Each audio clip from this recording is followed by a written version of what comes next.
Discrimination, pagtugon sa racial at mga hamon sa trabaho para sa mga OFWs. Ang mga overseas Filipino workers ay nakakaranas ng diskriminasyon batay sa lahi at sa kanilang lugar ng trabaho na nakakaapekto sa kanilang kalusugan at kalagayan. Ang mga solusyon ay nangangailangan ng pagbibigay ng kapangyarihan, proteksyon sa batas, mga reforma sa lugar ng trabaho at suporta mula sa mga gobyerno at mga organisasyon. Una, alamin ang iyong mga karapatan. Mag-aral ng mga batas sa paggawa at mga proteksyon laban sa discrimination. Ikalawa, magbuo ng matibay na suporta.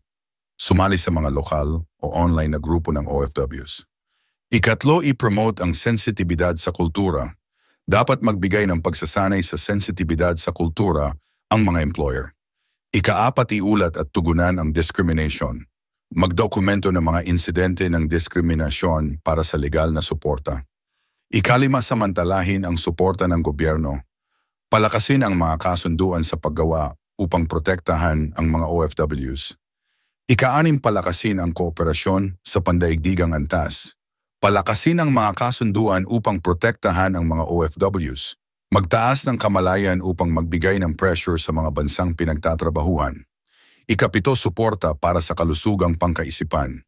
Magkaroon ng access sa mga serbisyo para sa kalusugang pangkaisipan at mga programa laban sa stress. Manatiling konektado sa pamilya at maglaan ng oras para sa pagpapahinga. Ikawalo, magsulong ng pagbabago sa sistema. Magtulungan upang mapalakas ang mga patakaran laban sa diskriminasyon.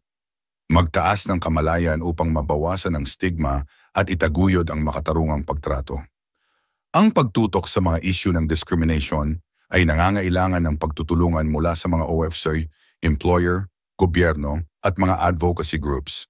Ang pagpapalakas ng protection sa batas, pagpapromote ng inklusibong mga lugar ng trabaho, at pagsuporta sa kalusugang pangkaisipan ay makakatulong upang matiyak na ang mga OFWs ay tratuhin ng may dignidad at respeto.